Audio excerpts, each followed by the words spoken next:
J'accueille aujourd'hui Jason Champagne, fondateur de Formation Vidéo, la chaîne YouTube de celles et ceux qui sont curieux, aiment apprendre et veulent réaliser leurs rêves d'enfant. Jason, je ne sais pas par où commencer. Tu as 213 000 abonnés sur YouTube. Tu as fait 614 vidéos.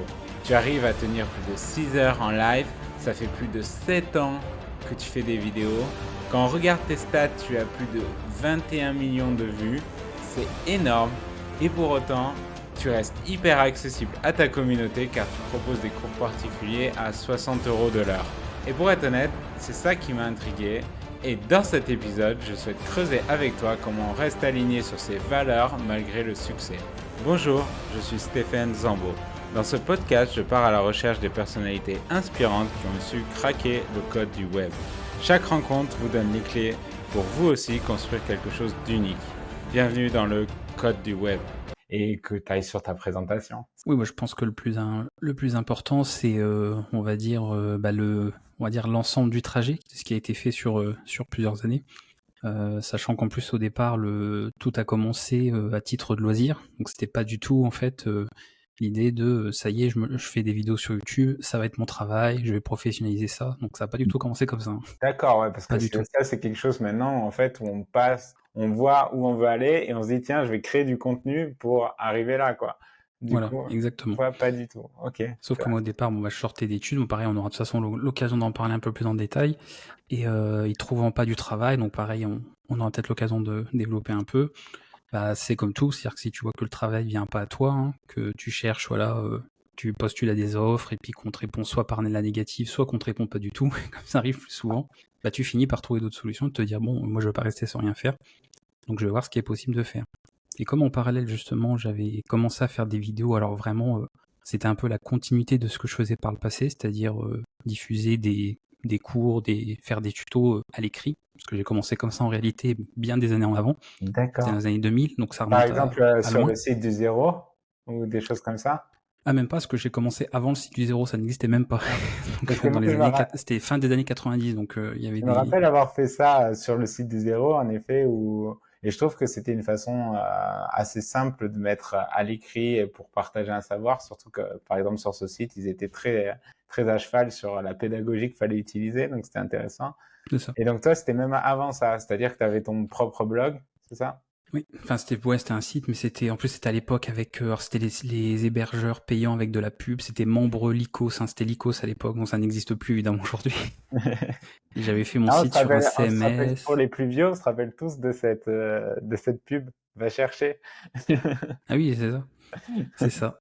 Et j'avais fait mon site sur alors c'était un CMS, hein, justement, donc un gestionnaire de contenu, et qui était à la base fait pour les jeux Counter-Strike. Donc pour héberger des D'accord. serveurs Counter-Strike, donc rien à voir, c'était pour les FPS, hein, pour faire son serveur Counter-Strike. Mais comme il n'y avait pas trop d'outils qui existaient à l'époque, et puis j'étais tombé sur celui-là, donc ça s'appelait Nuked Clan, je crois que ça s'appelait le CMS. Et j'avais donc déployé un site sur ce CMS-là, sur l'hébergeur Lycos, avec plein de pubs partout, enfin c'était hyper lent. Et j'avais commencé à rédiger des tutos et des cours justement comme ça. Et du coup, à l'époque, tu fais ça parce que du coup, tu trouves pas de travail et tu as un savoir que tu veux partager. C'est Alors ça, à ça, l'écrit, la c'était avant. motivation? Ça, à l'écrit, j'étais encore au collège, donc c'était bien avant. C'était D'accord. Ah vraiment, ouais. j'écrivais ça, j'avais envie de partager des choses, de te faire des tutos. Il y a certaines choses visiblement qui me manquaient, parce que tu vois, hein, les gens qui aimeraient un tuto sur ci, un tuto sur ça. Donc toi, tu partages un peu ce qui te passionne et ce que tu peux partager aux autres. Et par la suite, justement, comme il y avait YouTube a commencé à exister, hein, sur les années qui ont suivi, j'ai commencé à publier des vidéos, donc en parallèle, on va dire, de mes fins d'études. Juste comme ça, à titre de loisir, de me dire, voilà, il y a des choses qui me plaisent, j'ai envie de partager. Je ferai une vidéo de temps en temps, une fois par mois, une fois tous les 2 mois, 3 mois. Vraiment, vraiment comme ça, à titre de loisir à côté, histoire de dire. Et voyant la demande, parce que je m'attendais pas à ça, pour le coup, je l'avais pas prévu, parce que YouTube, c'était vraiment les débuts, on va dire, donc c'était pas non plus, pas comme maintenant. Eh bien, il y avait une forte demande. C'est-à-dire, je pensais pas D'accord. qu'en publiant un contenu, des gens allaient dire, en fait, ce contenu, on l'attendait, ça fait longtemps qu'on attendait un contenu comme ça. Oui, parce que en Euh, plus, à l'époque, tu n'avais pas de modèle ou pas de choses dessus. Bah non, puis bon, les gens, après, je sais pas si c'était vrai ou pas, parce que ça dépend à ce que les gens recherchent ou autre, m'avaient dit, il y a des ressources, mais pas en français. C'est-à-dire qu'on peut D'accord. trouver plein de des ressources sur des langages informatiques, sur de la programmation, sur plein de choses, mais c'est très souvent en anglais. Et quoi qu'on en dise, même si c'est important l'anglais en informatique, c'est vrai qu'il y a beaucoup de gens qui ont beaucoup de difficultés avec la langue, hein, c'est une première barrière. Et donc, d'avoir des cours en français, Après, bon, et plus ou moins bien expliqué, ça c'est en fonction de ce que chacun pense, ce que chacun juge. Pour eux, c'était nouveau.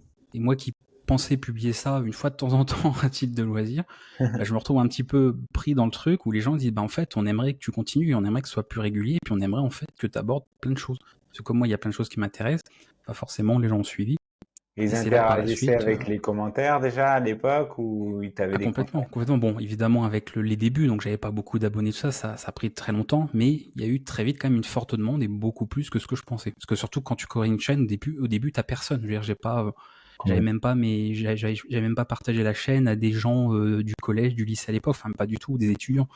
J'avais publié ma chaîne, c'était une chaîne perso, je mettais de la musique à l'époque, donc j'ai pas fait de pub en fait pour cette chaîne. Et c'est, je sais pas, les recherches YouTube qui ont amené du monde et beaucoup plus que ce que je pensais. Voilà. Moi, je pensais publier ça de temps en temps et au final, je me retrouve avec des gens qui disent bah vas-y, en fait, non, ça nous intéresse et on aimerait plus, plus, plus. Donc Et j'ai c'est regardé ce la, qui et pouvait être c'est la fait. même chaîne que tu as encore aujourd'hui ou tu en as recréé une autre depuis? Alors, au début, c'était comme c'était une chaîne perso à part. Je Parce- mettais du piano dessus. J'avais commencé à mettre les premières vidéos, donc des premiers cours de programmation dessus. Et après, voulant faire justement quelque chose d'un peu plus professionnel, de là me dire bon, je vais me lancer professionnellement là-dedans, puisque YouTube permet de monétiser. Donc à l'avenir, il y a moyen de faire quelque chose avec ça, de gagner de l'argent. Donc il y a une possibilité. J'ai créé une nouvelle chaîne et j'ai donc republié les vidéos de l'ancienne chaîne qui aujourd'hui n'existe plus sur la nouvelle. Et puis c'est devenu, voilà, ça a suivi avec d'autres vidéos, d'autres cours, etc. Là où D'accord, on en est aujourd'hui. super intéressant. Donc, tu sors des études, tu trouves pas d'emploi. Tu avais fait quoi comme études du coup? J'ai fait un DUT informatique. D'accord. Et à cette époque-là, on trouvait pas facilement. Ah moi j'ai fait un tableur Excel, j'avais plus de 300 offres sur lesquelles j'avais postulé, y compris des candidatures spontanées. Il y avait par exemple OVH qui proposait voilà de postuler mais sans forcément à des offres précises, c'est juste tu pouvais en candidature spontanée, tu leur écrivais etc. Donc j'ai envoyé des courriers, j'ai envoyé des mails et comme je voulais bien m'organiser, j'avais mon petit tableur où j'avais noté voilà chaque contact à qui j'avais envoyé, quelle date, etc. pour relancer, etc. J'ai eu quelques réponses avec des noms, donc au moins bon, c'est bien, les gens voilà, ont pris le temps de répondre. Et puis bon, évidemment, pour la très grande majorité, pas de réponse du tout.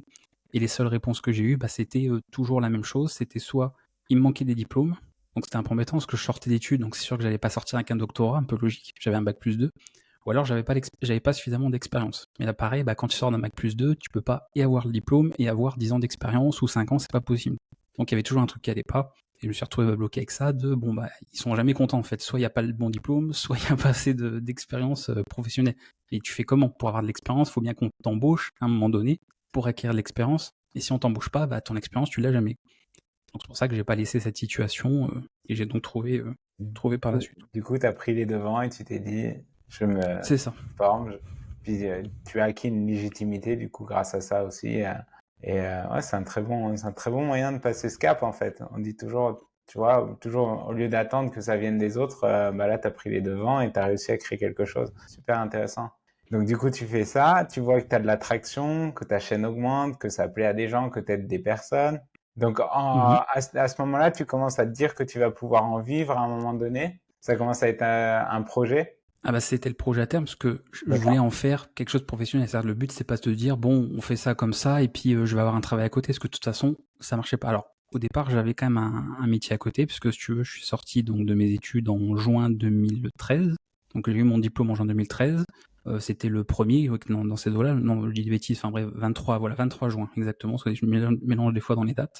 Donc le 23 juin je sortais avec mon DUT informatique et le 30 juin, donc quasiment début juillet en fait, je travaillais en tant que rédacteur web pour un site sur Android. Donc rien à voir avec la programmation en plus, de la rédaction web, mais comme j'aimais bien écrire, etc. Pareil, ça faisait partie des nombreuses personnes à qui j'ai postulé. Je voyais qu'ils cherchaient des rédacteurs pour rédiger des articles sur Android, etc. Donc j'ai dit, on va voir, moi j'aime bien écrire, ça m'intéresse. Je pense que j'écris plutôt bien, je fais pas trop de fautes d'orthographe, donc ça peut être intéressant pour eux. Et eux, pour le coup, oui, la personne qui gérait ça m'a recontacté sur Skype, on a fait un petit entretien et c'était bon, quoi. Alors ça n'a pas duré longtemps, j'ai travaillé 3 mois pour eux, mais voilà, il y avait ça en parallèle. Et après, voyant que YouTube se lançait bien, j'ai dit bon, voilà, maintenant je sais exactement ce que je veux faire.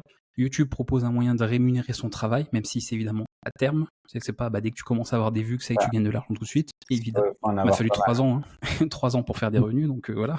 mal. Donc j'ai bossé 3 ans, on va dire, gratuitement, d'une certaine manière. Dans ces 3 Mais années, tu avais fait voilà. combien de vidéos Je sais pas, je publiais, en plus ça dépend ce que.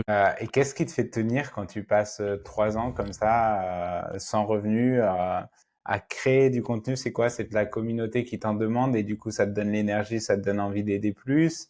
C'est quoi ton moteur à ce moment-là?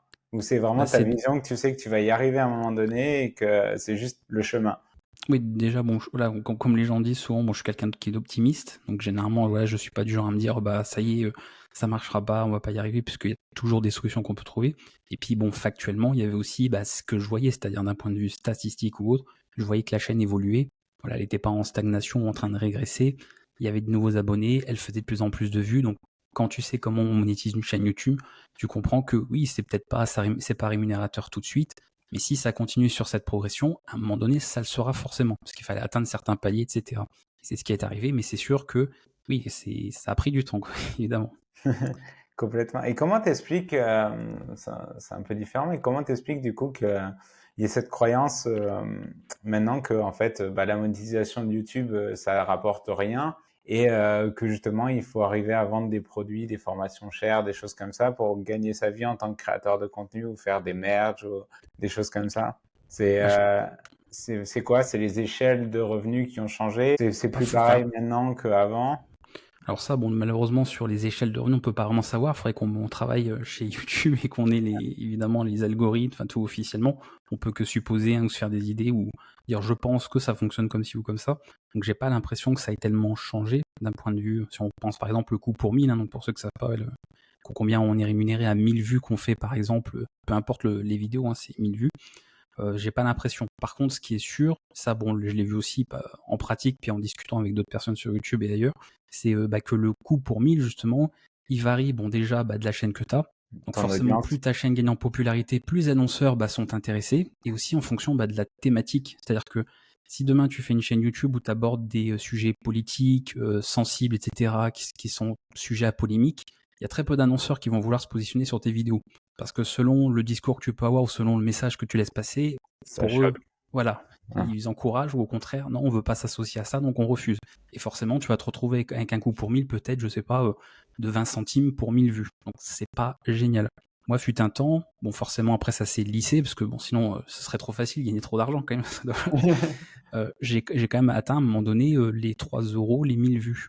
D'accord. Même Squeezie, qui est un des plus gros youtubeurs au monde, il n'a pas 3 euros les 1000 vues, je pense pas. Je pense qu'il en est loin, parce que voilà, il y a des sujets un peu polémiques. Et tu Donc si sais je faisais par autant de vues que Squeezie, tu voilà. sais par exemple quel genre de pub du coup passait sur ta chaîne à ce moment-là? Qu'est-ce qui recherchait les... De tout, parce qu'en fait, moi j'ai absolument aucun. Alors après, c'est le contenu qui veut ça, j'ai pas de thème polémique. Donc, à moins que vraiment un annonceur dise bah non, moi ça m'intéresse pas de diffuser ma pub sur une chaîne où il y a des tutos, ce qui me semblerait bizarre, forcément je suis pas en liste d'exclusion, si tu veux, d'un annonceur, quoi. Ouais, Parce complètement. qu'il n'y a pas de. Il y a pas de sujet polémique en fait. Voilà, il n'y a pas de politique, d'actu, de religion, on C'est du s'attaque pas pur à des savoir. gens. Ouais, voilà. C'est du Voilà, il pur... n'y a pas de drama, on fait pas ce qu'on appelle le putaclic, voilà, il n'y a pas tout ce genre de choses. C'est juste des formations, c'est former des gens à différents domaines.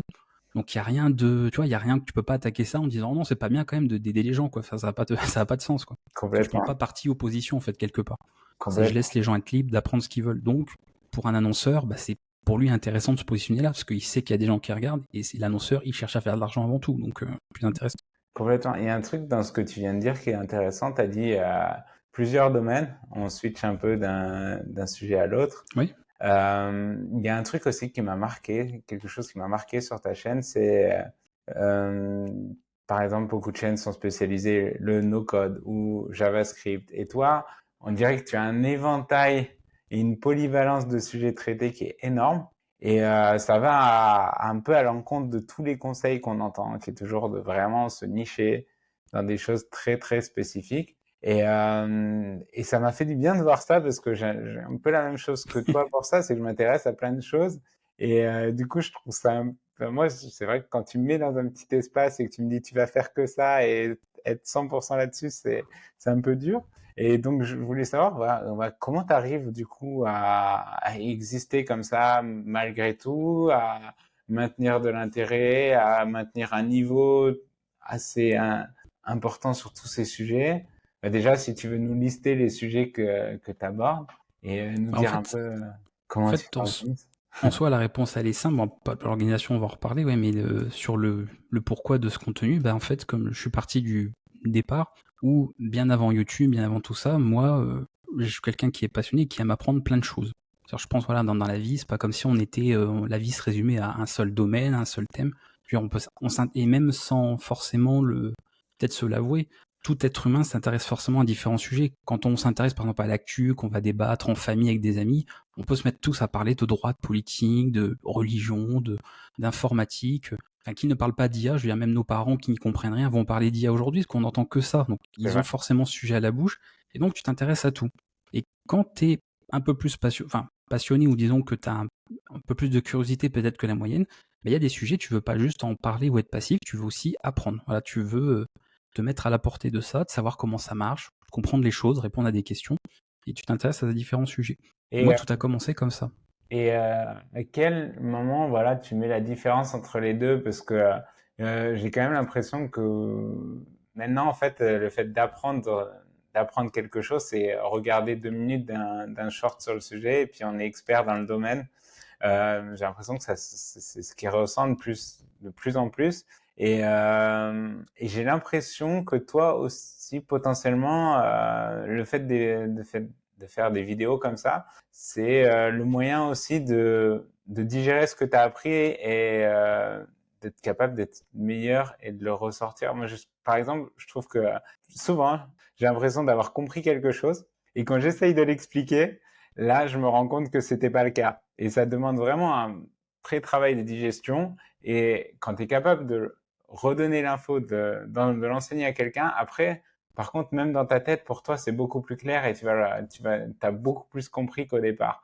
Est-ce que c'est la façon de faire des vidéos pour toi, c'est aussi un moyen d'apprendre et du coup de rester dans cette mouvance d'apprentissage? Alors oui et non. C'est-à-dire que oui, dans un sens forcément, où je dis toujours, oui, on finit jamais d'apprendre. C'est-à-dire des fois, des gens me disent comment t'as appris telle ou telle chose, et des fois ils pensent même que je dis ça pour rire. Je leur dis, bah j'ai pas fini d'apprendre. Et souvent ça étonne les gens, est-ce qu'ils se disent, bah non, t'es expert dans quelque chose. Je leur dis non, je suis expert de rien. Et souvent les gens le prennent comme de la fausse modestie. Je dis non, je le dis pas ça pour faire le faux modeste. C'est juste la réalité, c'est que je n'ai pas la prétention de dire que je maîtrise un sujet à 100%. Et je pense pas en fait qu'il y ait d'êtres humains qui maîtrisent un sujet quel qu'il soit de façon à 100%. Même les concepteurs, par exemple, d'un langage de programmation, ne connaissent pas tout du langage. Ils sont des centaines de personnes à travailler dessus, à contribuer dessus. T'as pas une personne qui est l'être absolu, qui sait tout, voilà, qui connaît absolument tout. Donc forcément, oui, d'une certaine manière, quand tu fais des vidéos, t'apprends. Et par contre, oui, je suis d'accord dans le sens où l'apprentissage se fait d'une certaine manière et que c'est important quand tu te mets de la place du professeur. C'est souvent ce que je dis justement aux gens à qui j'enseigne. Je leur dis, quand vous voulez vous assurer quelque part d'avoir compris quelque chose, c'est justement de se mettre dans l'idée de maintenant, ce que tu es en train d'apprendre ou ce que tu penses avoir appris, compris, essaye de l'expliquer. Mets-toi à la place du professeur, quoi, quelque part. Et essaye d'expliquer une notion, simplement, de le vulgariser, de le synthétiser, ou même à l'inverse, parce que ça c'est peut-être un peu le piège quelque part, mais de faire l'inverse, c'est-à-dire de développer. Jusqu'où tu peux aller dans les détails techniques, jusqu'où tu peux aller dans la complexité finalement de ce que tu expliques. Et comme tu dis, oui, là c'est là après qu'on peut se rendre compte de ah oui, finalement, je comprends peut-être pas autant que je le pensais, ou j'ai peut-être pas forcément compris telle ou telle chose. Et ça, souvent, je le dis aux gens, voilà, si vous voulez vous assurer d'avoir compris quelque chose, faites cet exercice simple, parce que ça aide pas mal. Après, moi, dans ce que j'enseigne, voilà, j'enseigne pas des choses que je suis en train d'apprendre, dans le sens, la globalité, on va dire, même si, comme je t'ai dit, on continue toujours d'apprendre, mais j'enseigne parce que j'ai quand même appris un minimum. Il y a par exemple aujourd'hui des langages de programmation que je suis en train d'apprendre, je me verrai pas faire un cours dessus, parce que je me sens pas suffisamment à l'aise, entre guillemets, là-dessus pour l'enseigner en fait. Il y a plein de choses que je dois encore voir, à minimum, on va dire, avant de commencer à l'enseigner. Voilà, c'est des outils avec lesquels quand même, je suis suffisamment à l'aise, que j'ai pas mal utilisé, ou alors il y a l'ancienneté aussi qui peut jouer. Et voilà, je sais qu'en tant qu'enseignant sur ces sujets, je pourrais répondre aux questions, aux interrogations des gens, sur ce qui bloque, et pas me retrouver dans la situation qu'on disait tout à l'heure de mince, la personne pose une question, je suis incapable de lui expliquer pourquoi il a ce problème. Et là, c'est embêtant, t'es censé être l'enseignant, t'es pas censé tout savoir, justement, mais si t'es pas capable d'aider la personne qui apprend, c'est peut-être que tu dois encore apprendre certaines choses. Donc, j'essaie de trouver ce milieu-là, en fait, entre j'ai envie de partager pas mal de choses, mais je vais pas pour autant partager quelque chose en train d'apprendre. Voilà, ça aurait pas beaucoup de sens. Salut à tous, merci d'écouter le code du web. Si vous êtes encore là, prenez maintenant cet instant pour donner un avis et 5 étoiles sur la plateforme où vous écoutez.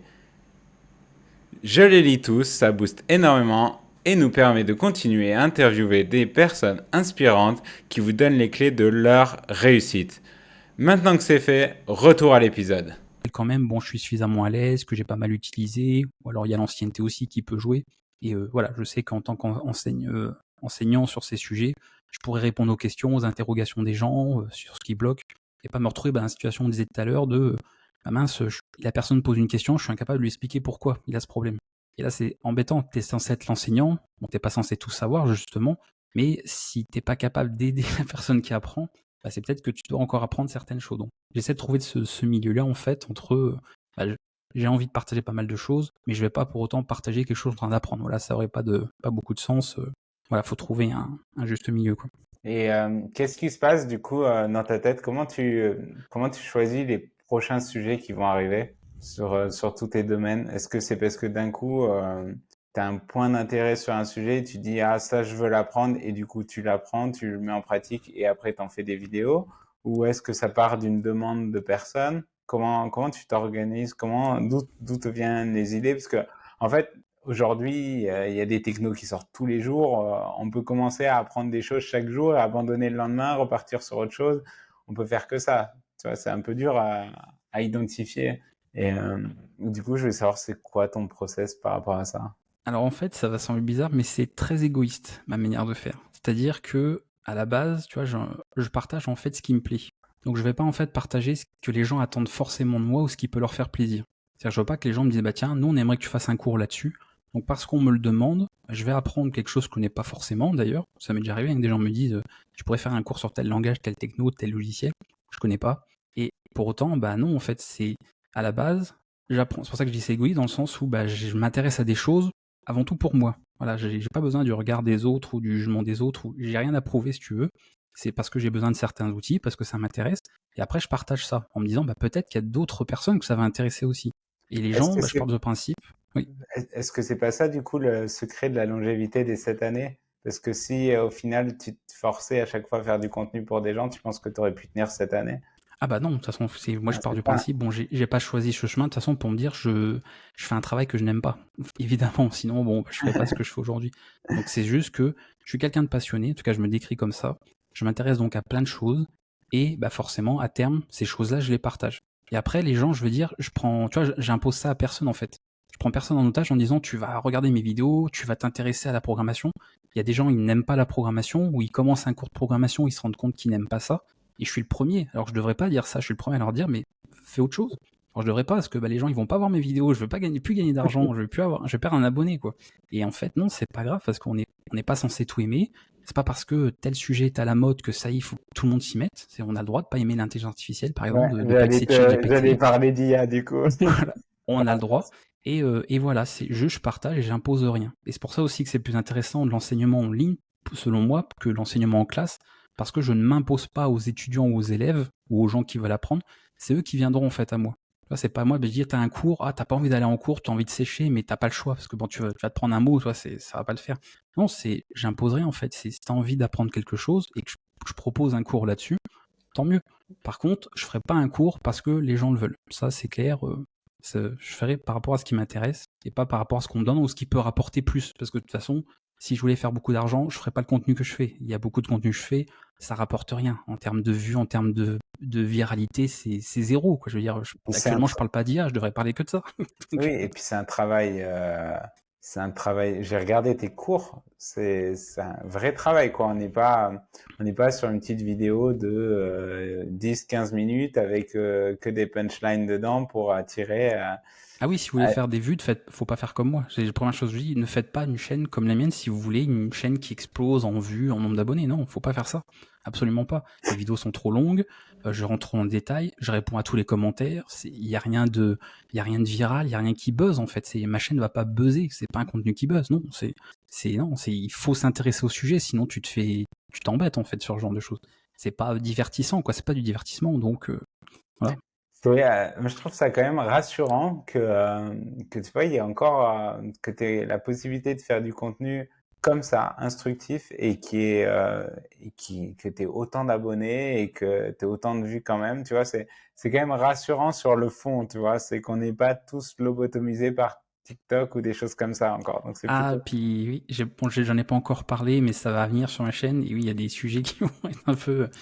Oui, parce que parce que bah évidemment moi le format court, etc. C'est pas possible quoi. C'est pareil. À l'époque quand j'ai commencé YouTube, il était absolument pas recommandé de faire de vidéos longues. Ça a changé maintenant. Là, dernièrement, les vidéos longues sont visiblement de plus en plus mises en avant.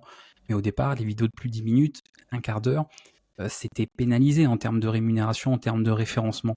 Bah, moi, si tu regardes mes premières vidéos, j'ai des vidéos, elles font 1h40. C'est des cours. C'est-à-dire, c'est Et, une séance de cours d'1h40. et c'est pas grave, toi dans ta tête, tu t'es dit, c'est comme ça que je veux le Bah faire, oui, je le vois comme ça, peu importe. puisque je répartissais mes cours par notion, donc je me dis, bah là, il y a une vidéo sur telle notion, bah en fait, peu importe le temps que ça me prend à l'expliquer, si ça prend 20 minutes, bah ça fera une vidéo de 20 minutes, si ça prend 1h40, bah ça prendra 1h40. C'est pour ça qu'il y a des vidéos, elles font 20 minutes, et des vidéos, elles font 40 minutes, parce que j'ai pris plus ou moins de temps à expliquer telle ou telle notion. Je vais pas faire une vidéo en 25 parties, certes, ça ferait plus de vues, dommage pour moi, mais pour dire, bah je fais 25 parties d'une vidéo, non, c'est une notion, je fais une vidéo, c'est plus simple pour les gens de s'y retrouver aussi, et puis voilà. Alors évidemment, ça sacrifie, oui, de la rémunération, mais je sais où je vais. Voilà, c'est un choix purement assumé, quoi. Et là, du coup, petit teaser en ce moment, du coup, tu regardes quelle technologie, tu testes. Bon, bah, le classique, hein, évidemment, je m'intéresse pas mal à l'IA parce que l'actualité, donc je regarde un peu ce qui se fait, ce qui se dit, parce qu'on entend tout et son contraire, tout et un peu n'importe quoi aussi peut-être. Donc c'est quand même intéressant. Puis après, que ça nous plaise ou pas, que ça nous intéresse ou pas, ça va, de toute façon, ça fera partie du quotidien à terme de tout le monde, voilà, qu'on le veuille ou pas. Hein. Comme les smartphones, nos grands-parents n'en voulaient pas aujourd'hui, ils ont un smartphone, donc n'ont pas eu trop de choix quelque part. Donc ce qui fait partie un petit peu de ce qui va construire notre avenir, bah, c'est soit tu t'y intéresses. Bon, moi, ça va, je suis dans le domaine, donc ça va, mais je veux dire, pour les gens qui ne seraient pas dans le domaine, il faut s'y intéresser à minima pour pas être pris de court et après se retrouver à rattraper la machine en marche et de subir finalement ce qui se passe, quoi. Comme la crypto, etc., où le jour où les gens devront payer en crypto pour faire leurs courses, si tu t'y intéressais à l'époque, c'est bon, tu seras, on va dire, à l'aise avec tout ça. Si tu dois commencer à utiliser la crypto le jour où tu n'auras plus le choix de passer par autre chose que ça, si ça arrive, on verra, c'est un peu embêtant. Là, il faut se préparer en fait un petit peu à ce qui arrive. Donc je Ouais, c'est m'intéresse, ouais, bon, sympa. actuellement c'est beaucoup à ça, quoi.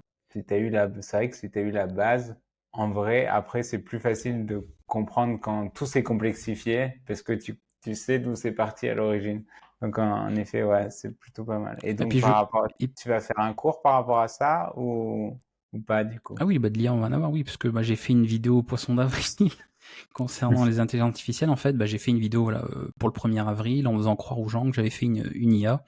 Et donc j'avais fait une vidéo, je discutais avec, donc c'était un programme, hein, c'était tout programmé évidemment en avance, mais les gens, j'avais fait croire que c'était une IA, qui ensuite leur répondait en commentaire sur YouTube, qui avait créé un compte Google, etc. Et évidemment, comme ça a été plutôt bien préparé, beaucoup de gens sont tombés un petit peu dans le panneau. Bon, c'était le but aussi, hein, du poisson d'avril, et c'était une manière d'introduire le fait que voilà, par la suite, on va commencer à parler un petit peu d'intelligence artificielle sur la chaîne aussi, puisque ça fait partie évidemment des choses prévues, mais pareil dans une approche de apprendre comment ça fonctionne, après apprendre à développer de l'IA et de voir un petit peu les technologies. Pas, encore une fois, même si encore une fois je respecte, hein, je dis pas ça pour critiquer les gens qui font 5 vidéos sur l'IA par jour, parce que oui, de toute façon ils ont raison, c'est viral et tu fais ça sur YouTube, ça fait masse de vues. Tu dis, ChatGPT est dangereux, ou ChatGPT aujourd'hui assis, ou Midjourney ceci, tu parles des artistes, tu parles du vol de données, ce genre de choses. Ah bah oui, les gens vont cliquer parce que les gens adorent le sujet, et tu peux faire 5 vidéos par jour sur l'IA, sur YouTube, tu vas faire Complètement. des dizaines de milliers de vues. Moi, je vais aborder ça, je ferai pas autant de vues. C'est encore une fois, je ferai un sujet peut-être intéressant, mais je ferai peut-être 100 vues en 1 heure, voilà. Et c'est pas grave, parce que c'est un choix, encore une fois. C'est pas fait pour faire du buzz, quoi. Mais c'est prévu, voilà. C'est prévu aussi à terme. Trop bien, trop bien.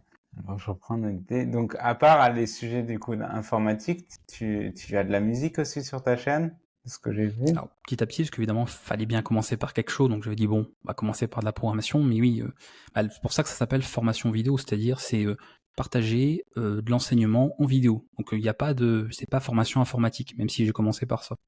Donc à terme, oui, même si j'avais commencé à faire une première version, il y aura des cours de piano, donc un peu de musique, peut-être des cours de chant, parce que ça on me l'a demandé. Pour le coup, c'était pas prévu, mais comme j'adore chanter, bon, si on me propose, et qu'en plus, moi, je suis pas contre l'idée, voilà, pour le coup, il n'y a pas de souci. Tu vois, encore une fois, dans le sens de, je le fais pas parce qu'on me le demande, je le fais juste parce que oui, moi ça me gêne pas et ça me plaît, oui. Plutôt Mais cool. on m'a proposé de faire certains cours, j'ai dit aux gens gentiment, non, parce que déjà je connais pas et j'ai pas envie en fait d'apprendre telle ou telle chose. Il y aura des cours de langue aussi, donc ça c'est un format assez particulier parce que ça va être fait évidemment d'une manière où ça n'a, je pense, jamais été fait pour apprendre une langue. Ah, c'est intéressant Si parce tu as que l'occasion de voir ça par la suite, je pense que tu auras l'occasion de voir pourquoi, où carrément, je voulais en venir. tu sais que Et puis après, pour d'autres moi, choses. c'est un gros problème parce que je bouge de pays en pays en permanence. Donc, si tu as craqué quelque chose dans l'apprentissage des langues, avec plaisir. Donc voilà. Et puis après, des choses plus artistiques comme le dessin, la 3D, la création de musique, le montage vidéo, enfin ce genre de choses, quoi. Donc c'est assez varié. Encore une fois, ce qui me plaît en fait, voilà, il n'y a pas de. Peut-être qu'un jour je ferai des cours de cuisine, même si je suis pas cuisinier du tout, parce que c'est quelque chose qui me plaît et que on sait jamais, Sans toi avoir la prétention de dire je suis un cuisinier, machin, je suis à un très bon niveau. Encore une fois, j'ai pas la prétention de dire que ce que je partage, c'est parce que je suis expert dans ce que je partage. C'est juste que j'aime ça, j'ai envie de le partager. J'ai pas la prétention de dire oui, je suis très fort dans ce que je fais. Non, je m'en fiche en fait. Et j'ai pas besoin qu'on m'estime à un certain niveau, puisque je fais que partager ce que j'aime. Donc si les gens trouvent que je me débrouille bien, tant mieux. S'ils trouvent que je suis nul dans ce que je partage, écoute, tant pis, c'est leur problème. Mais moi, j'ai pas ce besoin de m'évaluer à un niveau, j'aime pas forcément d'ailleurs ce terme. Et voilà, j'attends pas en fait l'approbation des gens de me dire oui, il est légitime de faire ça, parce que quand même, il a eu tellement de récompenses en cuisine. Oui, faire des cours de cuisine, oui, faire des petites vidéos pour faire une mousse au chocolat, c'est vrai que voilà, faut être un grand chef pour faire ça, quoi. Non, c'est n'importe qui, le jour de demain, il veut faire une vidéo recette de cuisine, t'as le droit, quoi, c'est pas interdit. Voilà, y a pas de souci. Mais alors, qu'est-ce qui t'anime dans tout ça? Parce que t'es une énigme quand même, Jason, pour ça, tu vois, parce que tu vois, t'arrives vraiment à cerner ceux qui vont faire ça vraiment pour le côté fame, ceux qui vont faire ça pour le côté argent, et on peut pas te mettre facilement dans une case pour ça. C'est quoi Et non. c'est quoi qui t'anime derrière? Pourquoi? Qu'est-ce qui se passe quand, par exemple, là, tu dis, on te demande un cours de chant et tu dis, je vais faire une vidéo là-dessus. Qu'est-ce que tu recherches en fait? C'est la, c'est la joie de pouvoir, d'avoir transmis quelque chose à quelqu'un. Qu'est-ce qu'il y a derrière? C'est plus ça au départ. C'est-à-dire qu'au départ, il y avait plus le côté de. Alors, pareil, comme toi, là pour le coup, ça a bien te parler si tu as voyagé dans beaucoup de pays. Moi, malheureusement, j'ai pas encore eu l'occasion, mais je discute avec des gens du monde entier. Voilà. Au moins, on va dire merci Internet là-dessus. C'est quand même le bon point. C'est qu'il n'y a pas besoin de voyager pour échanger avec des gens dans d'autres pays, etc. Et forcément, en ayant discuté, alors avant Internet, avant YouTube, avant tout ça, évidemment, je discutais déjà dès qu'il y a eu les débuts d'Internet. Je commençais à discuter avec des gens à l'autre bout du monde, très vite, avec AOL, voilà, on avait ces services-là au début d'Internet. Et forcément, c'était intéressant d'avoir un peu le point de vue, on va dire, le quotidien des autres personnes, quoi. Parce que souvent, on se fait une idée un petit peu nombriliste de, voilà, on pense que la vie, le monde, c'est tel qu'on le vit nous, dans notre pays, dans notre quartier, etc. Puis quand tu commences à échanger avec des gens, et je pense que ça, tu as peut-être remarqué, tu te rends compte que la vie, elle n'est pas pareille partout.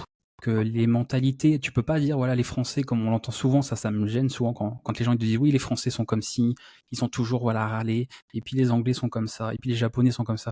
En fait, non, quand tu échanges avec plein de gens, tu te rends compte c'est très varié, même dans un seul pays, en fait. C'est chez les Français, t'as des gens, ils sont sympas, t'en as d'autres beaucoup moins, il y a des racistes, des gens qui ne le sont pas. Et au Japon, pareil, il n'y a pas que des gens bien, il y a des gens, non, c'est au Japon, ils sont très peu fréquentables, et c'est ça partout, en fait. Il y a vraiment une diversité partout, et de faire des généralités de un pays, ça, c'est pas top, quoi. Et voilà, t'échanges avec pas mal de personnes, ça aide beaucoup, ça développe tout ça, et t'as cette envie de te dire, y a des gens qui n'ont pas accès à l'information, que ce soit pour des problèmes de pauvreté, parce que j'ai discuté avec des gens, j'aimerais pas échanger ma vie avec la leur, hein, voilà, c'est clairement. Et il y a aussi cet accès souvent de choses qui est revenu déjà à l'époque, avant même que je songe à enseigner, on va dire, sur Internet, qui était de, oui, ça coûte de l'argent, voilà. Ça coûte déjà de l'argent pour soigner, ça coûte de l'argent pour payer l'opération de notre mère, notre père, ce genre de choses. Et ça coûte de l'argent pour ne serait-ce qu'espérer faire des études, pour espérer peut-être un jour s'en sortir. Et très souvent, c'est toujours le côté familial de, c'est pas pour eux, c'est pas des gens qui veulent gagner de l'argent pour eux, pour s'acheter une villa, pour partir à l'autre bout du monde. C'est pour aider la famille, en fait. Ça part de ça. Et ce constat de, mais en fait, il y a des gens qui n'ont pas accès à ce que moi j'ai, c'est-à-dire l'information, l'apprentissage, parce que il faut payer un prof, il faut payer des cours. Alors qu'on a Internet aujourd'hui, on peut publier sur Internet. Il leur faut, même si c'est pas évident pour tout le monde, mine de rien, avoir une connexion Internet, parce que même ça déjà pour certains c'est compliqué. Et bon là malheureusement, je suis pas Elon Musk, je peux pas faire grand chose de plus, j'ai pas son argent. Mais de te dire voilà, si au moins les gens ils peuvent avoir une connexion Internet, eh bien ils auront, s'ils veulent, accès à l'information. Et moi mon information, l'apprentissage, elle est gratuite. Et je me suis engagé avec ça justement au début, parce que YouTube permettait de rémunérer mon travail. Hein. Ça n'avait pas été le cas, malheureusement, bah oui, comme tout le monde, hein, j'ai des factures à payer, je dois me nourrir, tout ça. J'ai pas trop le choix, c'est la vie, c'est comme ça. Mais comme YouTube permettait de rémunérer à terme mon travail sans que je demande de l'argent aux gens, bah, j'ai choisi cette solution. J'avais deux choix. C'était soit je vendais des formations en ligne à des milliers d'euros, soit bah, je publiais du contenu gratuit et en retour, YouTube me rémunérait. Certains auraient dit, bah non, moi je vends des formations à plusieurs milliers d'euros, plus intéressant. Et je le respecte, hein, chacun choisit ce qu'il veut. Moi j'ai fait le choix de me dire, bah non, ce sera gratuit. Tant que financièrement je m'en sortirai moi personnellement, ça restera gratuit. Tout ce qui concerne l'apprentissage, et je gagnerai de l'argent bah, avec les moyens qui permettent en retour de gagner de l'argent. Donc tout est parti vraiment de là. Je pense que au départ, avoir cette bonne pensée, c'est facile, tu vois, tant que t'as pas une énorme communauté de te dire bon ben je mets du contenu gratuit et je ne vends pas des formations à des milliers d'euros. Je vois, pour moi, le truc qui est plus dur, c'est que par exemple, vu les chiffres que tu as sur YouTube, en vrai, tu es assis sur une mine d'or, tu vois, par rapport à des influenceurs et des choses comme ça, ou des infopreneurs en termes d'abonnés, en termes de vidéos, en termes de vues. Et tu vois, tu as potentiellement plusieurs millions d'euros, tu vois, sous toi, quoi. Et malgré tout, tu restes fidèle à tes valeurs, du coup, à ta promesse du départ. Et, Complètement. et ça, je pense que c'est rare. Et ça montre que vraiment tu es passionné par ce que tu fais parce que c'est pas évident. Moi-même, là, je sais pas si j'aurais tenu ce genre de promesse, tu vois, en mettant, en Oui, et mettant puis dans en ta soi, situation. ce serait pas grave, parce que comme je dis, là, en plus, j'ai jamais critiqué les gens, tu vois, qui auraient choisi autre chose, qui auraient dit, bah non, moi je préfère vendre, et puis bah tant pis, si les gens peuvent pas payer, tant pis. C'est vrai, j'irais même pas critiquer les gens qui font ce choix, parce que on n'est pas dans la vie des gens, on sait pas ce qu'ils vivent, on sait pas ce qu'ils endurent. Chacun, franchement, fait les choix dans sa vie qu'il veut, et j'ai jamais critiqué ça. C'est vraiment, moi, personnellement, de me dire, bah, comme j'expliquais aux gens, c'est le jour où je ferai plus de contenu gratuit, c'est que financièrement, bah, ça ira plus pour moi, en fait.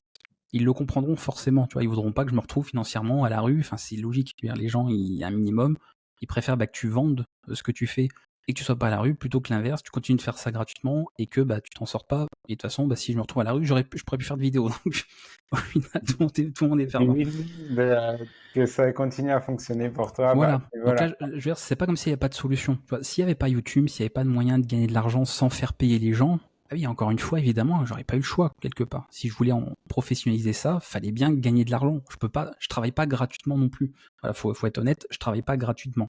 Je travaille parce que YouTube, à terme, rémunère mon travail. Si c'était pas le cas, ah bah oui, je serais sur des plateformes où j'aurais fait ma plateforme, je vendrais des vidéos, je vendrais des cours, peut-être des cours même en réel, avec des stages, j'en sais rien. Parce qu'il y aurait que ça. Mais là, avec tous les outils qu'il y a aujourd'hui, parmi eux, bah, il y avait YouTube qui est quand même la plateforme que tout le monde connaît, nos parents, nos grands-parents, tout le monde connaît YouTube.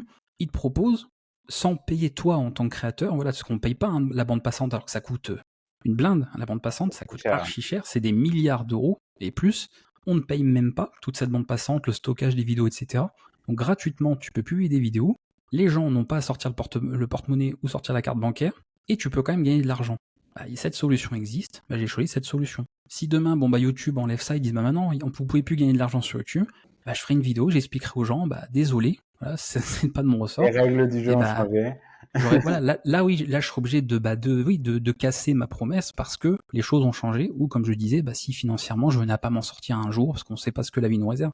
Mais tant que moi ça va financièrement, sachant que j'ai pas des envies de devenir multimilliardaire, tout ça, donc ça je pense que ça rassure pas mal de monde, j'ai pas ces envies-là, bah tant que moi je m'en sors, qu'à terme éventuellement j'ai une vie plutôt aisée, mais tu vois, sans plus. Là j'ai des ambitions, mais des ambitions vis-à-vis de l'humain, pas des ambitions vis-à-vis de l'argent, de ah oui mais je veux créer des entreprises qui font du milliard de chiffre d'affaires, moi ça m'intéresse pas. C'est tant que ça va pour moi, que ça va pour ma famille, que je peux aider mes proches, que je peux aider quelques personnes et que je peux aider l'humain avant tout, c'est très bien. Voilà. Et tant que ça tourne comme ça, et bah oui, si je peux continuer à faire du contenu gratuit, d'apprentissage, bah je continuerai à faire du contenu gratuit puisque je peux m'en sortir financièrement en faisant comme ça. Donc il n'y a pas de raison que ça change. Super. En parlant de ça, je reviens sur, du coup, j'ai vu que tu proposais des cours particuliers. Par exemple, est-ce que tu aurais des anecdotes particulières de cours que tu aurais donnés ou des choses se sont passées d'une manière inattendue ou que tu n'avais pas anticipé? Bah, j'ai pas trop d'anecdotes parce qu'il n'y a pas eu trop de personnes. Parce que bah, l'avantage aussi, c'est quand tu as beaucoup de choses gratuites. Bon, voilà. Et puis c'est pareil, c'est quand même pour le coup, ça montre aussi une réalité, c'est que ça montre bien que si je faisais ce contenu payant, ça priverait énormément de gens. Parce que je croule pas sous les demandes de cours particuliers de vidéo. Enfin, pour être honnête, j'en ai eu moins d'une dizaine, tu vois, depuis que j'ai lancé ça. Donc, c'est pas la folie, hein. J'ai pas un agenda rempli en termes de cours. J'ai vraiment mis ça à part en me disant, bon, si j'ai besoin de prendre du temps supplémentaire sur le temps libre que j'ai pour avoir une seule personne avec moi pour faire un cours, oui, là, je peux pas me permettre de faire ça gratuitement parce que c'est du temps où à la base je réserve pour autre chose. Donc, je suis bien obligé de rémunérer ça parce qu'ils ont déjà tout ce qu'il faut. J'estime en tout cas qu'ils ont ce qu'il faut déjà gratuitement. Donc, il y a très peu de personnes qui en ont besoin parce que 60 € de l'heure pour certains, c'est un sacré budget. Ça fait énorme. Alors, j'ai déjà eu des gens qui ont proposé des 8 heures de cours, tout ça. Donc, t'imagines, voilà, ça commence à faire beaucoup quand t'es un particulier, hein, t'es pas une entreprise. Surtout quand tu vis, pour certains, en Afrique, dans certains pays pauvres, il y a des sommes, enfin, il y en a, c'était 1 heure déjà de cours, c'était compliqué. Et d'ailleurs, ces gens-là, on n'a pas refait de cours par la suite parce que, oui, pour eux, 60 €, c'est déjà une fortune. Donc, il y a eu 1 heure de cours terminée. Complètement. Donc voilà, donc j'ai pas On est, d'anecdote, quoi, des on gens, est, on est voilà. loin d'un Better Call Jason, du coup. Complètement. Et puis c'est vraiment secondaire, c'est-à-dire que voilà, c'est pas quelque chose que je mets souvent en avant, j'en fais pas la promo dans mes vidéos parce que c'est vraiment un plus. C'est vraiment pour dire si vraiment vous avez besoin, et que là, bon, vous avez devoir les moyens évidemment, mais si vraiment les vidéos suffisent pas, vous avez besoin d'un cours où il y a que vous et moi pendant 1 heure ou 2 ou 3, j'en sais rien, vous pouvez effectivement payer des cours particuliers. Mais c'est vraiment un bonus. C'est pas, ah non, ça doit être mon revenu principal, puis les vidéos, bon, c'est en option, quoi. Non, c'est vraiment l'inverse. Logique. Et du coup, tu as des projets où tu développes en parallèle de ça, en parallèle des vidéos, ou principalement tout est dédié à la création de vidéos? C'est pas mal en partie la vidéo, évidemment, puis surtout le temps passé à répondre, parce que les vidéos en soi, c'est pas tellement le plus long, c'est plus le temps que je passe, parce que je sais pas si tu l'as remarqué, mais je réponds à tous les commentaires YouTube. J'ai vu ça. Voilà. Et souvent, les gens sont étonnés, parce qu'ils me disent, cette vidéo, elle a 7 ans, et des fois, des gens mettent en son, j'aurais pas de réponse, que je m'attends pas, j'arrive trop tard, ça revient souvent, j'arrive trop tard. Puis moi, j'arrive, non, je suis là, en fait. Je sais que c'est pas habituel. Je sais bien que sur YouTube, oui, il y a des gens, et c'est normal, parce qu'on en revient à ce que je disais, c'est que beaucoup de gens font du contenu viral. Donc le contenu, il va faire des vues sur 24, 48 heures, voilà. Allez, une semaine, je suis gentil. Et ils vont regarder les commentaires le premier jour, peut-être, ou les premières heures. Ils vont répondre à quelques messages, c'est tout. Moi, c'est pas le format que je fais. C'est un contenu qui va pas faire beaucoup de vues au début, mais qui en fera avec le temps. Voilà, une vidéo qui a 5 ans, oui, il commence à avoir autant de vues que quelqu'un qui a fait ces vues-là en 24 heures. Donc, tu t'en sors, on va dire, derrière. Et comme en tant qu'enseignant, c'est pas je balance des vidéos et puis débrouillez-vous avec, quoi. C'est débrouillez-vous, je m'en fiche. Non, je suis là pour répondre aux questions. Donc évidemment, il y a une section commentaires sur YouTube, on peut voir tous les commentaires mis récemment. Donc tous les jours, je parcours tous les commentaires, je reprends tout, plus anciens ou nouveaux parmi les nouveaux, et puis je réponds, je vérifie les anciens commentaires, etc. Et donc oui, c'est un peu la surprise pour certains de traiter un peu tout ça, parce que c'est pas du tout, on va dire, habituel, quoi, de répondre à ça, quoi. Complètement, ouais. Et quand je t'entends parler, j'ai vraiment l'impression que tu étais très stable, en fait, dans la progression, stable dans ta vision. Depuis le début, c'est vraiment tout a été linéaire pour toi, tout a fonctionné, ou tu as vraiment eu des moments où tu as pu douter un peu plus, ou vraiment c'est resté vraiment très clair? Parce que j'ai vu ton site et c'est impressionnant en termes d'organisation. Tu as vraiment listé tous les sujets, tout ce que tu traites. C'est vraiment très carré comme organisation. Est-ce que c'est vraiment quelque chose qui était vraiment planifié comme ça, où tu avais vraiment anticipé toutes les briques, ou il s'est passé des choses un peu... C'est plus, comme je disais, par rapport à ce que j'enseigne, c'est ce que j'ai envie d'enseigner, c'est-à-dire que j'ai une longue liste, très longue liste de choses que je veux justement enseigner en vidéo ou autre, et puis qui sont vues au fur et à mesure. Donc ça, oui, ça plus ou moins on anticipe parce que je vois ce qui m'intéresse, et après je me dis voilà, ça, je vais faire un cours un jour dessus. Il y a plein de cours que je ferai par la suite qui sont pas encore faits aujourd'hui sur des choses que je fais, et puis c'est pareil, je continue d'apprendre certaines choses, donc rien me dit que dans 5 ans, je vais pas prévoir un cours sur quelque chose que je suis en train d'apprendre là aujourd'hui au moment où je te parle. Voilà, ça dépend de plein de choses. Et Donc c'est pour ça qu'il y a... une question. Quels sont les sujets que tu avais prévu de faire des cours, mais qui ont disparu avant même que tu aies eu le temps de faire des cours? Parce que tu as l'air de prendre le temps, du coup, de digérer une technologie, si tu me parlais par exemple d'avril dernier pour l'IA, ça va presque faire 1 an bientôt, et on est quand même de plus en plus dans un monde où les choses arrivent, repartent très vite, quoi. Du coup, est-ce qu'il y a des choses, c'est quoi les derniers sujets que tu aurais pu avoir en tête et qui ont disparu avant même d'aller plus loin? J'en ai un exactement. Bon, c'est un détail, mais alors, si tu connais, c'est jQuery en JavaScript. Ouais, je connais. jQuery, bah forcément, à l'époque, quand j'ai créé ma chaîne, c'était tout le monde utilisait ça, c'était le truc nouveau, fallait absolument connaître jQuery pour faire du JavaScript, pour le web, etc. Maintenant qu'il y a les évolutions du langage, c'est passé à la trappe. Aujourd'hui, on peut se passer de jQuery. Donc, j'avais prévu, c'est sûr, quand j'ai créé ma chaîne, faire un jour un cours là-dessus. Maintenant, bah, ce qu'on pouvait faire avec jQuery, on peut quasiment tout faire avec le langage lui-même. Donc, quand j'ai fait mon cours JavaScript, bah, il n'y avait plus de chapitres, il n'y avait pas de chapitre sur jQuery, puisque ça n'avait plus de raison d'être. Mais c'est des détails, je veux dire, c'est pas grave, quoi. En attendant, le cours sur le langage, il a été fait comme c'était prévu 7 ans en arrière. Mais bah, après, tu fais en fonction. C'est au moment où tu abordes le sujet. Ah oui, il y a des choses qui n'ont plus de raison d'être. Et à l'inverse, quand j'ai commencé certains cours, bah, au départ, quand j'avais prévu de faire ces cours, bah, il y a des notions qui n'existaient pas encore ou des fonctionnalités qui n'existaient pas encore. Donc après, bah, c'est comme tout. De toute façon, quand tu gardes on va dire une certaine veille, que tu essaies de rester à niveau, parce que c'est bien de faire un cours, mais il ne faut pas faire un cours sur des notions d'il y a 10 ans, sinon tu es complètement obsolète. Bah, tu as cette mise à jour qui est faite constamment. Et donc, bah, quand tu fais ton cours, tu fais en sorte justement de voir un peu ce qui est actuel finalement. Si tu as besoin de te remettre à jour certaines choses, parce qu'on n'est pas des machines, on reste des êtres humains aussi. Et puis ça suit ça. Donc au moment où je publie en fait des vidéos, le cours il est à jour avec le contenu actuel. C'est pas des notions qui sont obsolètes depuis 10 ans. Sinon, bon, bah, le cours il n'a pas servi à grand chose. On t'apprend des trucs d'il y a 10 ans, c'est pas très efficace, quoi. Et après, comment tu les maintiens à jour dans les 7 années, par exemple, pour tes plus vieux cours? Parce que moi, si je reprends, j'avais fait des cours sur Udemy et c'était un enfer à maintenir à jour parce que, en plus, forcément, je pense que le choix du sujet, il fait beaucoup, mais il y avait des mises à jour tout le temps, tous les 6 mois où ils breakaient tout, donc il fallait tout recommencer. Euh, et, je, et là, quand je vois tous les sujets que tu abordes, alors, j'arrive à essayer de trouver un point commun, c'est que c'est des sujets plus quand même de fond. Du coup, ça doit moins changer. T'as pas l'air de parler vraiment de choses très spécifiques sur un framework hyper spécifique. Donc, c'est pour ça que ça doit tenir dans le temps. Mais quand même, à maintenir sur autant d'années, c'est pas évident. Oui, et puis bah forcément, parce que le titre de vidéo te dit, bon, peut-être que ça aborde telle chose. Puis après, c'est ça aussi, c'est que tu as le titre de vidéo, mais tous les détails qui sont dans la vidéo, voilà, tu vois, ça s'étoffe, quoi. Ça va beaucoup plus loin. Donc en fait, même sur les choses plus, on va dire, et comme tu dis, ouais, les contenus de fond, bah en fait, oui, il y a beaucoup de choses qui changent. Après, ce que je fais, bon, déjà, j'aime pas le format vidéo. C'est pas sembler bizarre, je fais des vidéos sur YouTube, j'aime pas le format vidéo, parce que oui, je préfère le format écrit, c'est que c'est plus facile à mettre à jour un chapitre d'un cours plutôt que de faire une vidéo. Et en plus, ça pour le coup, YouTube, si tu dois mettre à jour une vidéo, donc refaire une nouvelle version de vidéo, bah tu perds absolument toute la monétisation de l'ancienne. Complètement.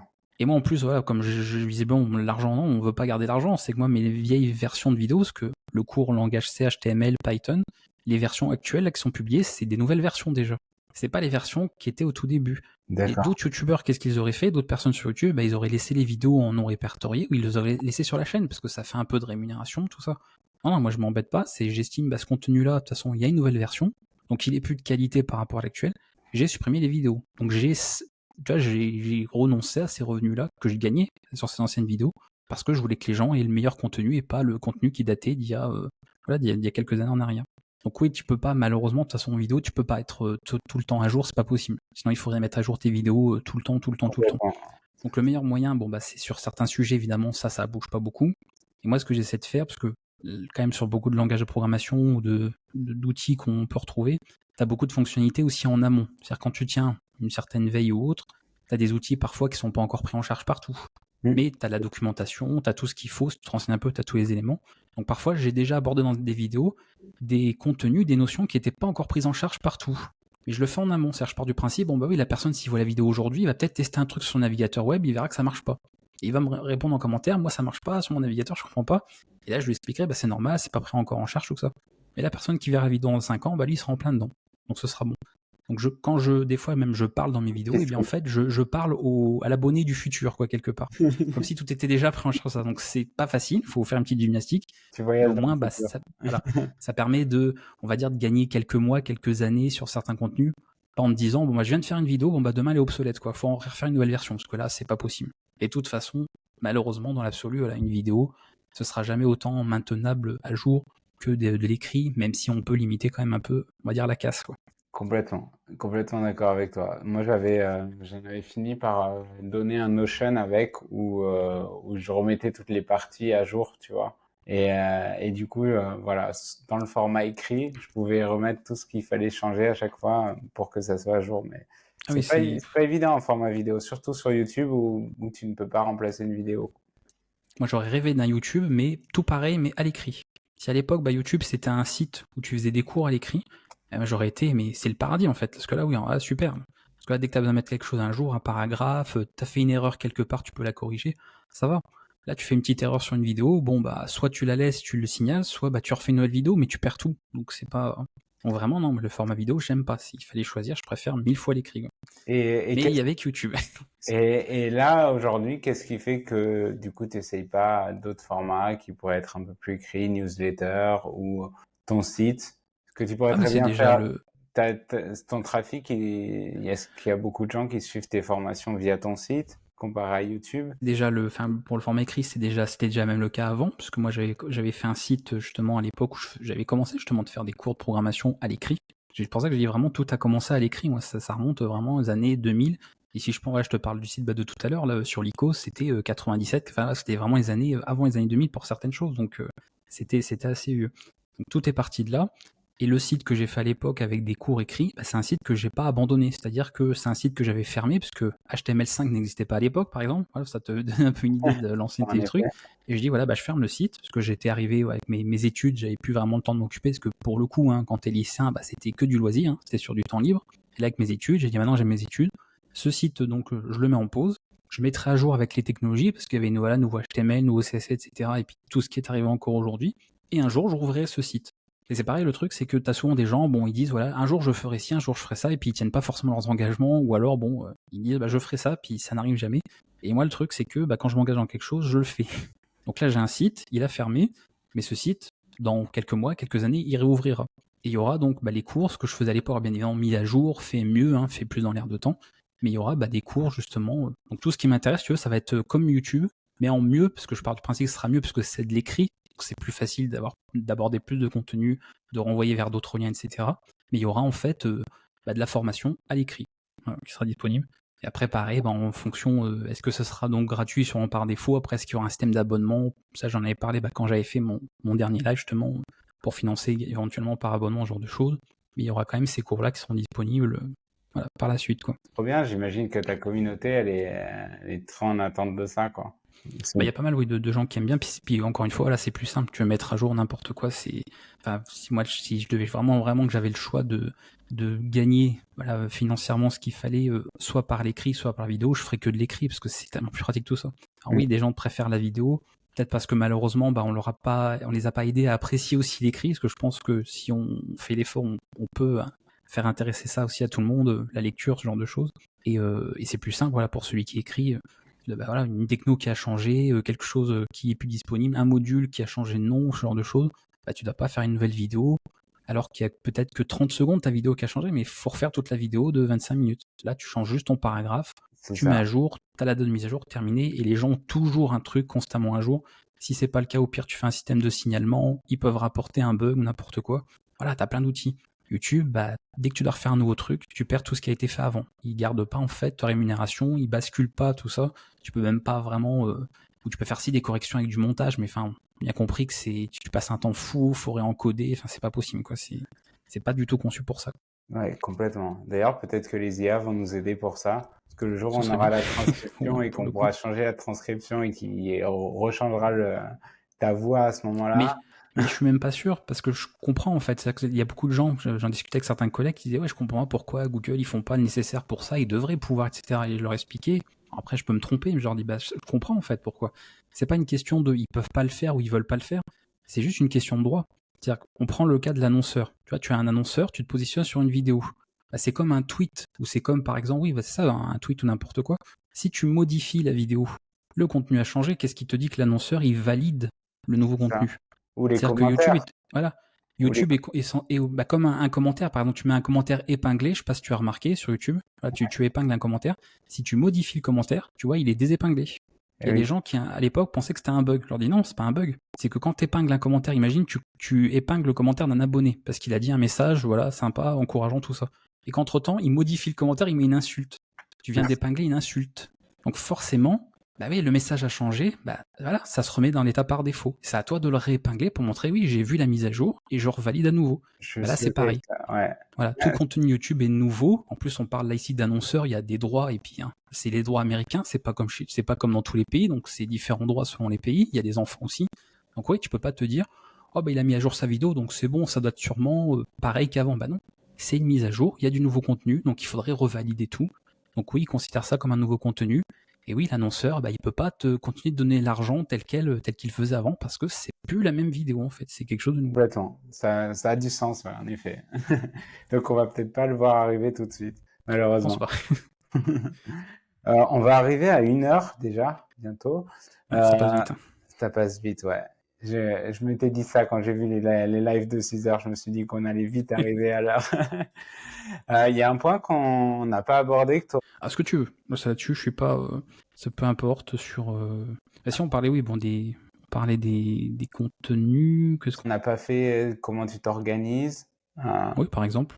Voilà. Bon, bah là, moi l'organisation, de toute façon, en soi, c'est assez simple, hein, puisque je suis pareil, je pars du principe, en fait, que je veux pas mentir aux gens et je veux pas, créer de la magie. C'est-à-dire que quand je fais mes vidéos, il y a du montage, voilà, pour une intro ou une outro, mais c'est pas ce qui me prend le plus de temps, parce que je ne fais pas de montage dans les vidéos.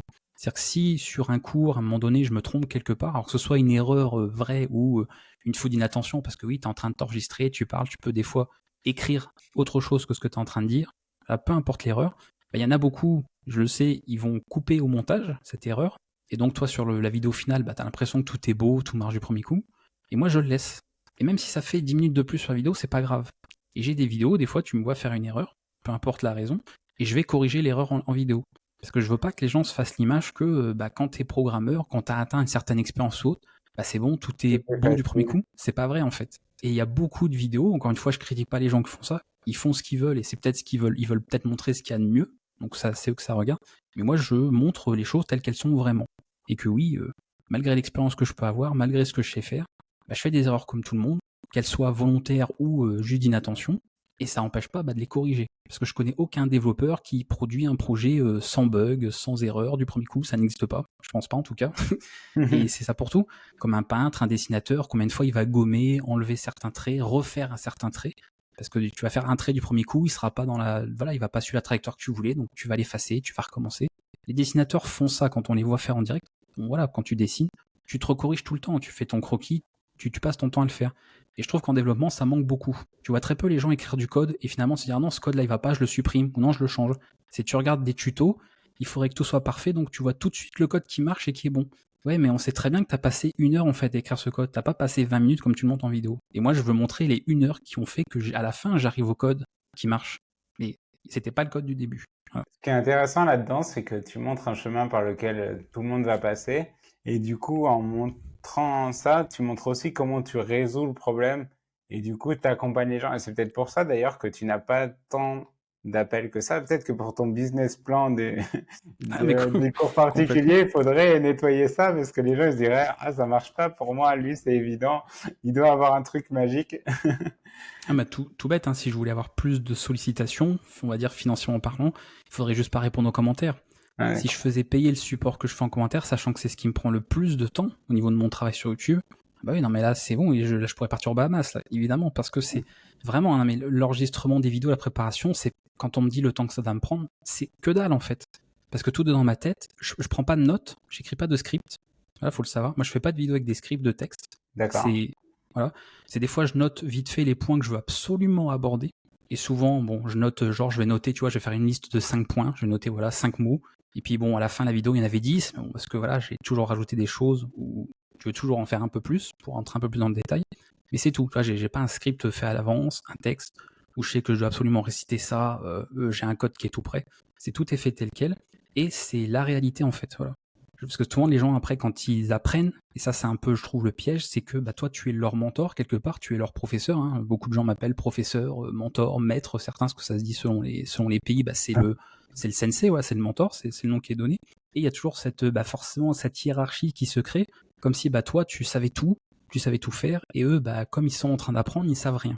Et je veux montrer justement que la réalité c'est pas ça en fait, c'est que quand je dis que je suis pas expert, voilà, encore une fois, c'est pas de la fausse modestie, je ne suis expert de rien, en fait. J'ai pas cette prétention, enfin, un expert de quoi? C'est un langage de programmation, je connais pas tout dans les moindres recoins, toutes les syntaxes, toutes les fonctionnalités, il y a des choses que je n'utiliserai jamais parce que ça ne me servira jamais.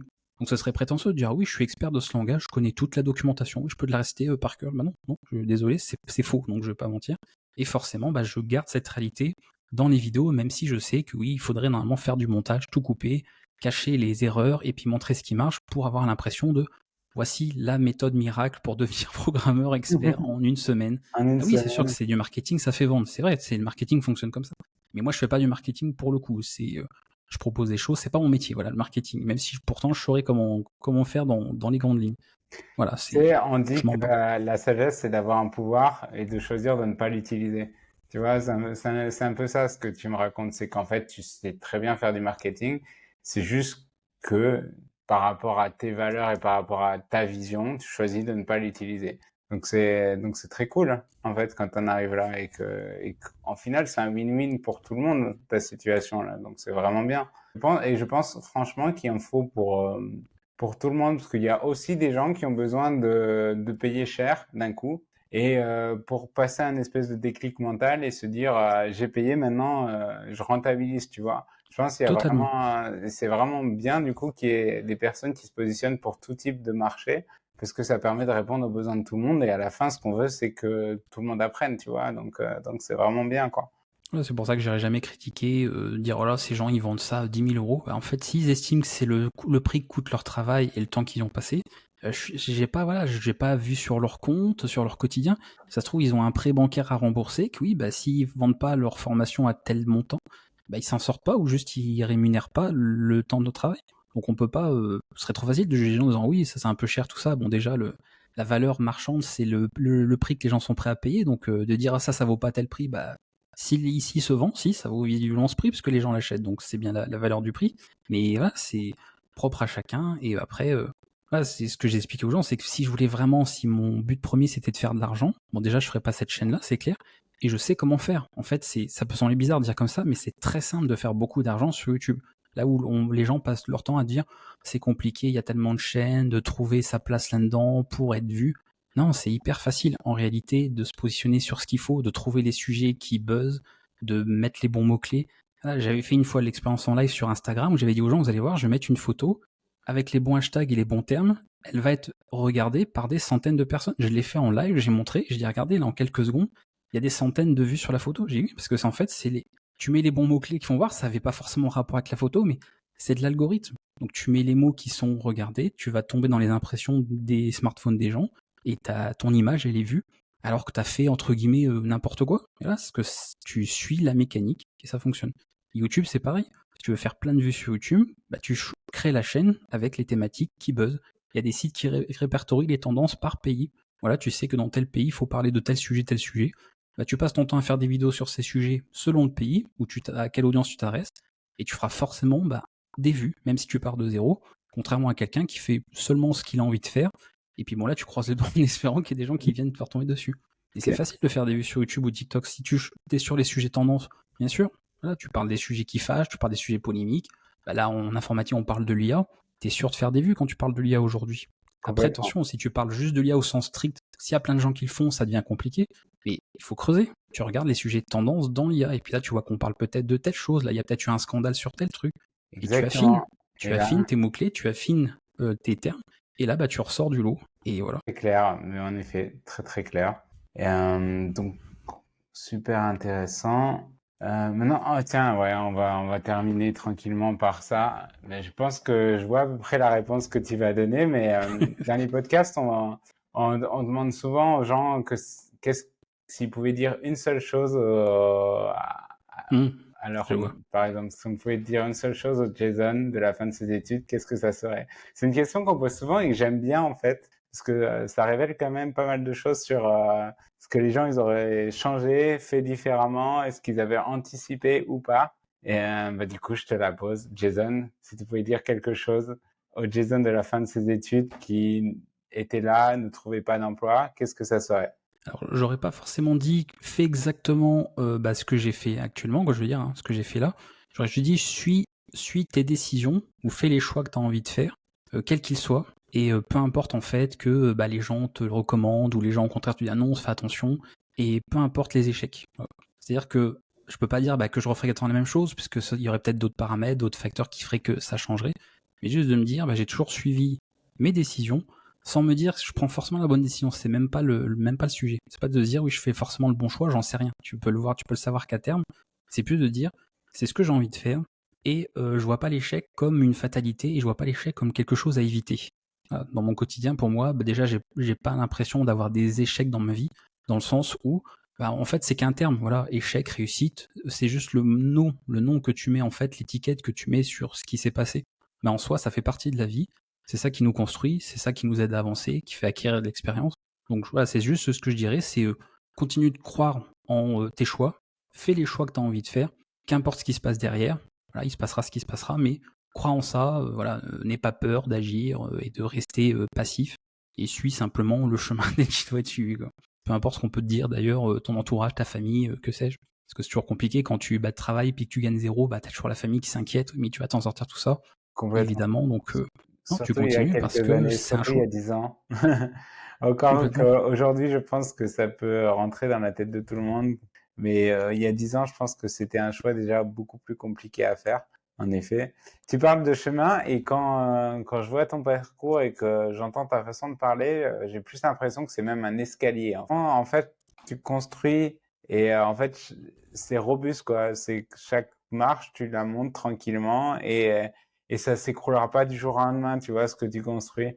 En fait, je vois que je me dis, si je suis heureux dans ce que je fais, même si évidemment c'est toujours relatif, parce qu'il y a des choses qu'on ne contrôle pas, voilà, on n'a pas d'influence sur tout, mais on a une influence sur certaines choses, donc ça, on a les moyens de faire en sorte que ça se passe bien.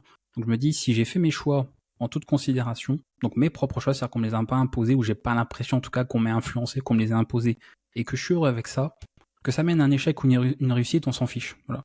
Et si je devais refaire, je referais exactement pareil. Parce que pour moi, le plus important, c'est ça. C'est d'être heureux, d'être dans ce bonheur-là, en tout cas de penser l'être, parce qu'on peut peut-être se tromper, mais ça, après, bon, c'est. Voilà, il faudrait aller beaucoup, il faudrait se voir de plus loin pour le juger, on va dire, vu de l'extérieur.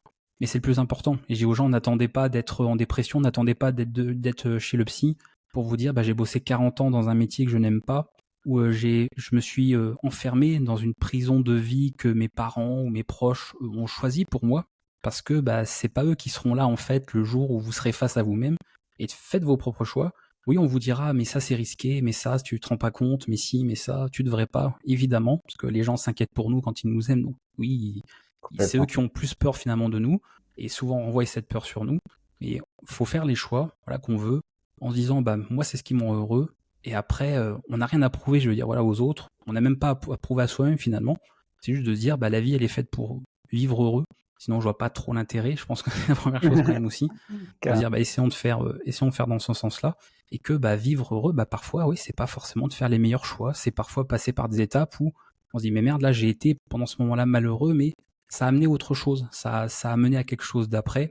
Il y a beaucoup de bonnes choses, je pense, dans la vie de chacun qui ne seraient pas arrivées si on n'avait pas vécu des moments plus malheureux avant, parce que ça a permis des rencontres, ça a permis des opportunités qui font que si on effaçait ces mauvaises choses, on aurait peut-être beaucoup de choses en moins.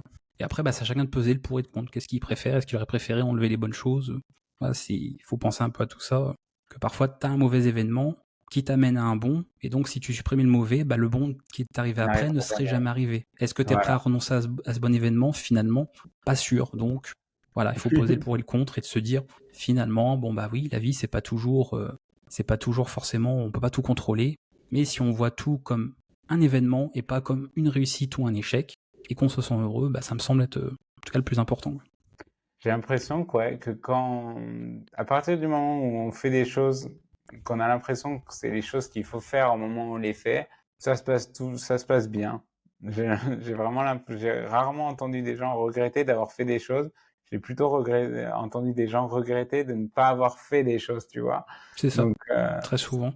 Et pourquoi j'ai pas créé cette entreprise? Et pourquoi j'ai pas changé de travail et que je me plains tous les jours pendant 25 ans de mon patron? Oui, parce qu'on sait que, oui, on prend l'exemple, voilà, changer de travail, oui, c'est compliqué, parce que tu te retrouves sans rien, c'est la peur du lendemain, tout ça. On n'a jamais dit que c'était facile, on n'a jamais dit que c'était pas effrayant.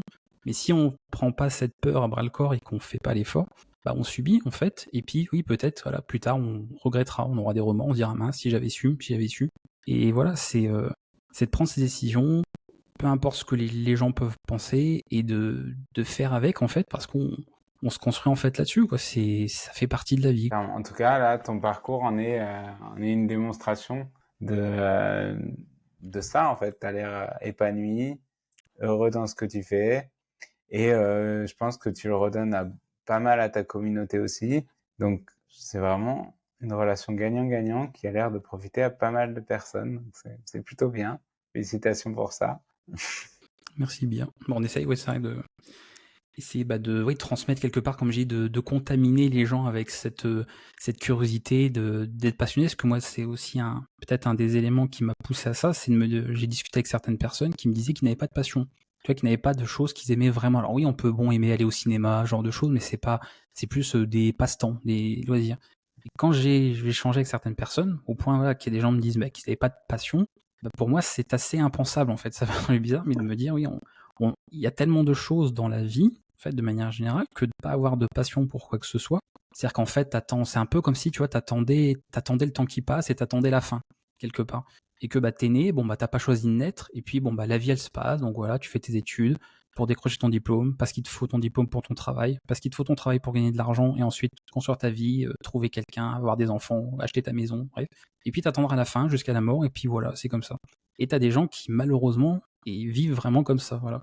J'en avais évidemment je le supposais fut une époque, et je l'ai découvert en discutant justement avec des gens qui me l'ont confié, m'ont dit bah oui voilà, moi je suis pas passionné du tout, il y a rien qui et comme c'est quelque chose que je trouve dommage, donc voilà, j'essaie de partager, de me dire peut-être, je sais pas si ça aura un effet ou autre, mais peut-être qu'un jour les gens, et pas forcément dans ce que j'enseigne, c'est-à-dire peut-être tu vois que je vais enseigner à un domaine, et juste la manière de faire, ou je sais pas, ou l'aspect plus philosophique, plus la mentalité dans laquelle c'est fait, donnera peut-être l'envie aux gens de s'intéresser à d'autres domaines qui n'ont rien à voir.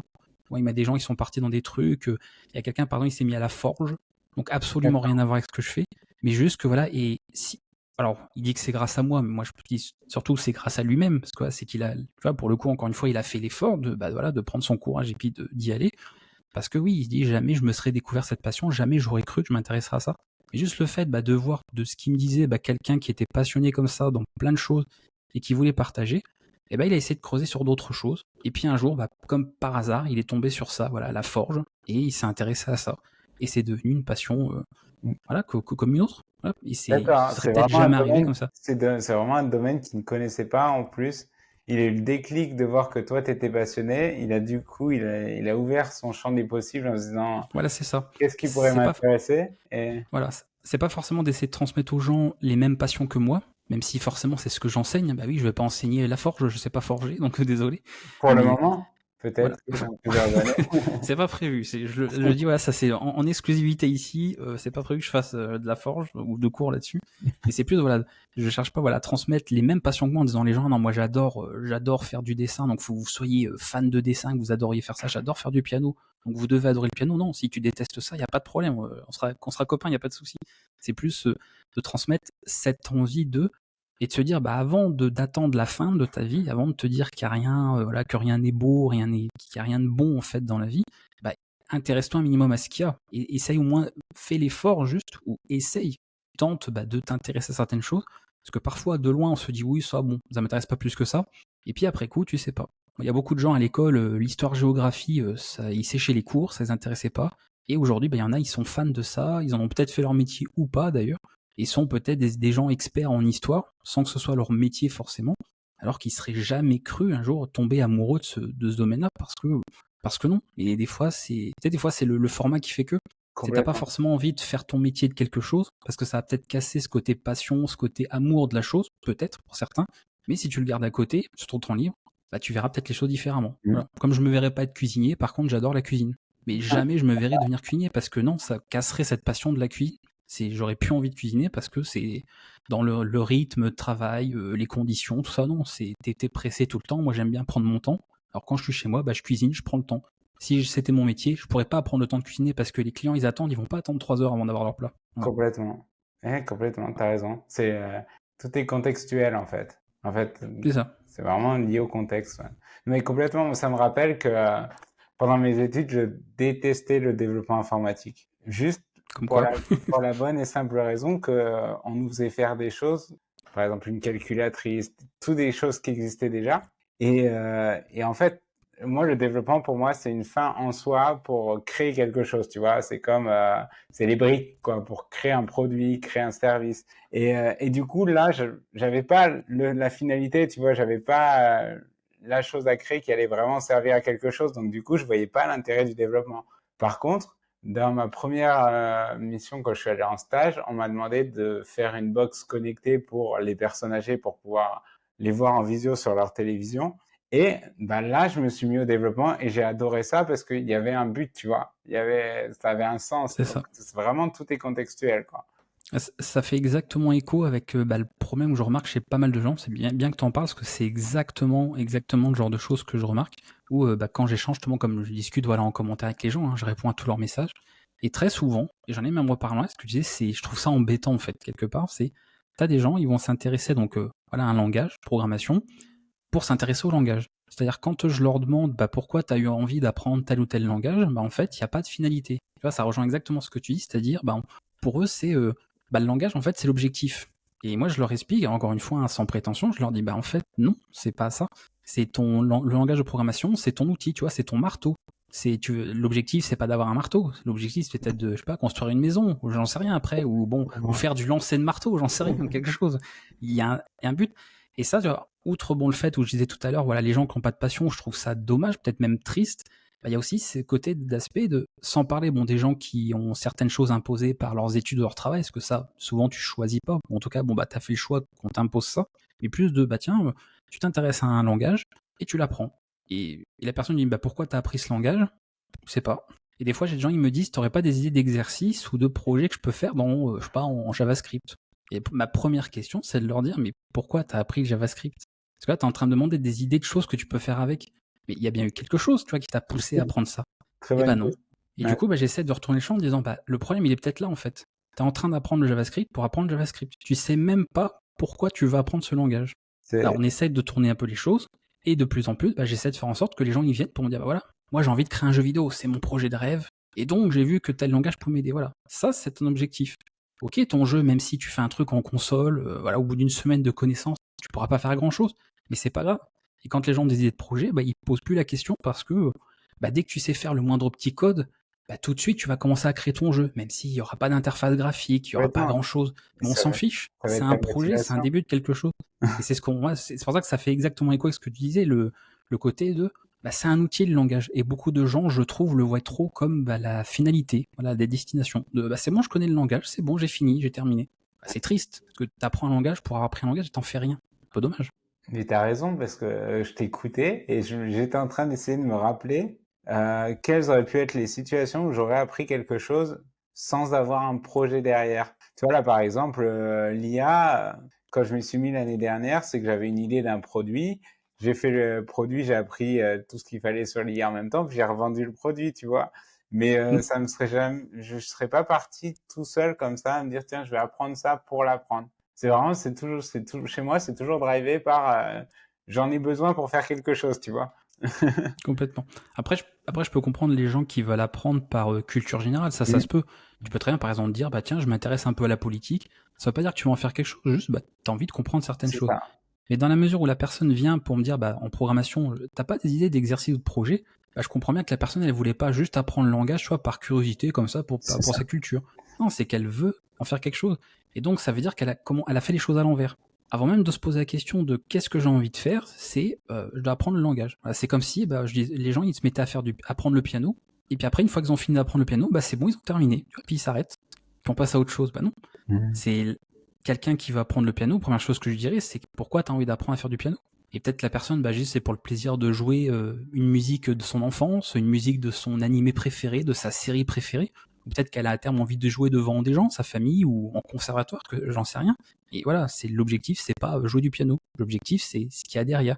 C'est le plaisir que ça peut te procurer, le fait de dire il y a cette musique dans Naruto, j'adore, mon rêve, c'est de pouvoir la jouer au piano. Voilà, ça c'est un objectif, même s'il est petit, c'est un objectif qui peut te pousser à vouloir apprendre à faire du piano. C'est Mais ça. si c'est juste mon objectif, c'est de savoir jouer du piano, Ouais, mais c'est l'outil en fait, c'est le marteau, voilà, on en revient pareil, c'est le marteau pour construire la maison. C'est pas la maison, le piano, donc c'est t'as fait les choses à l'envers en fait. C'est bizarre. Est-ce qu'il n'y a pas ce syndrome d'un peu l'objet qui brille, par exemple, parce que je vois bien le mécanisme qui peut se passer, par exemple, je vais chercher quel est le langage de la programmation à apprendre en 2024, je vais trouver, et puis je vais dire, ok, alors, bon, ben, voilà, c'est ça, donc je vais apprendre ça cette année.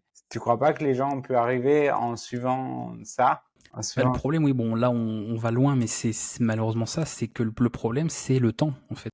C'est-à-dire que toute la société aujourd'hui se construit autour du tout doit se faire vite, et tout doit aller vite, et tout doit arriver vite.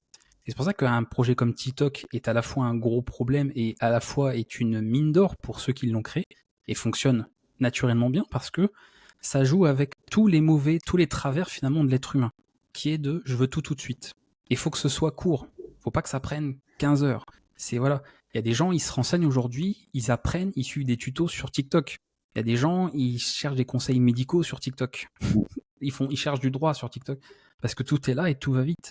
Et c'est un piège parce que tu te dis bah c'est bon, c'est une vidéo de 20 secondes, ça va pas prendre beaucoup de temps. Oui, mais comme elle a pas duré longtemps, bah, t'envoies une deuxième, et t'envoies une troisième, et t'envoies une quatrième, et puis t'as passé 4 heures sur tes vidéos de 20 secondes. Là, pourquoi? Parce que tu voulais pas passer 20 minutes sur une vidéo YouTube. Ou tu voulais pas passer 20 minutes à lire un article, je sais pas, scientifique, quoi qu'est-ce. Donc au final, t'as passé plus de temps à procrastiner en plus, parce que t'auras sûrement fini sur des vidéos qui avaient rien à voir avec ce que tu regardais au début, parce que ton objectif premier, c'était bah, je veux que ça aille vite. Et c'est un problème aussi récurrent, parce que ça revient très souvent. Alors même si maintenant, les gens qui commencent à me connaître, certains bon, ont compris un petit peu à qui ils avaient affaire, d'une certaine manière, et d'autres, bon, bah, ils voient un petit peu sur quoi alors c'est un grand mot, sur quoi je milite, même si je milite sur rien du tout, mais plus ce côté de prendre le temps. C'est pour ça que moi, je fais des formats de vidéos où bah, je prends le temps d'expliquer ce qu'il y a à expliquer. C'est ce que je te disais au début. Si ça prend 20 minutes à faire une vidéo sur telle notion, ça prendra 20 minutes. Si ça doit me prendre 4 heures pour en parler, je passerai 4 heures. C'est pas parce que les gens ils veulent tout de suite que je vais aller dans le sens de ce que les gens veulent. S'ils sont pas contents, il n'y a pas de problème, je le respecte. Il y a plein d'autres chaînes YouTube. Il y a plein d'enseignants, on est des milliers dans le monde. Et je suis pas tout seul. Et je suis pas Dieu tout-puissant qui sait tout. Il n'y a pas que moi. Donc il n'y a aucun problème, j'en voudrais pas d'aller voir ailleurs. Je changerai pas en fait mon format parce que ça convient pas aux gens. Parce que j'ai déjà eu ça souvent, c'est pas tout le monde, mais j'ai déjà eu des remarques de les vidéos sont trop longues. Les premières remarques c'était déjà c'est une vidéo, donc t'es pas en salle de classe où on t'impose 4 heures de cours, tu peux partir, c'est une vidéo, tu peux la mettre en pause, et bonne nouvelle, t'as même le droit de la regarder en plusieurs fois.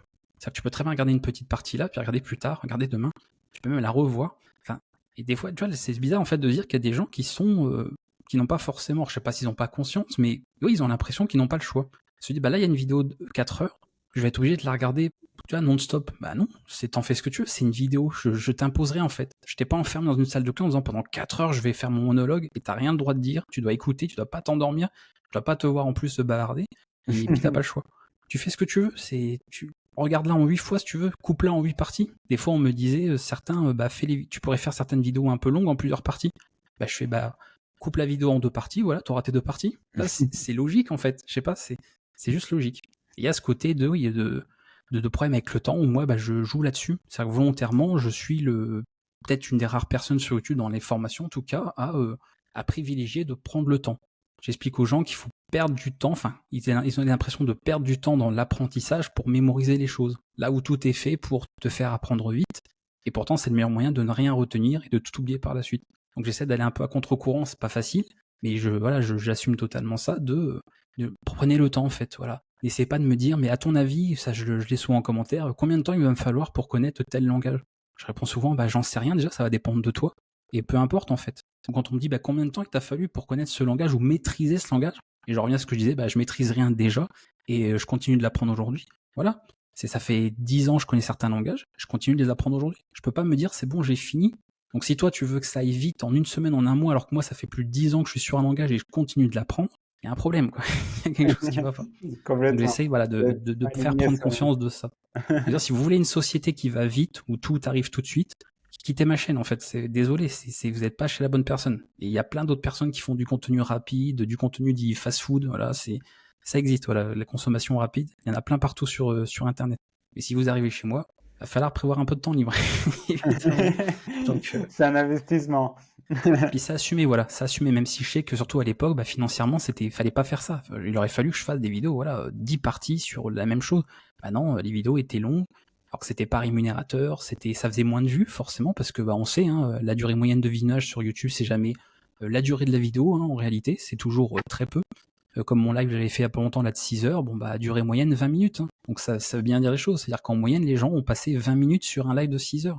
Alors sur la rediff, c'était pas le live. Et ça montre bien que voilà, pour des gens, déjà 20 minutes, c'est trop. Et je changerai pas pour autant. Voilà, ça dure 6 heures. Si tu veux voir les 6 heures, il y en a qui l'ont fait, tu as les 6 heures. Si tu veux voir 20 minutes, bah, tu fais en fonction, c'est pas grave. Je changerai pas en fait ma manière de faire parce que tout veut aller trop vite, tout de suite, et Complètement. que les gens ils veulent tout savoir tout de suite. Ils veulent être experts en fait de tout instantanément. Mais en plus, Et les 7 ans qui se sont passés là t'ont donné raison parce qu'au final, aujourd'hui, tu as réussi à continuer à faire le format qui te plaît, t'aides 214 000 personnes qui sont abonnées à progresser et à apprendre.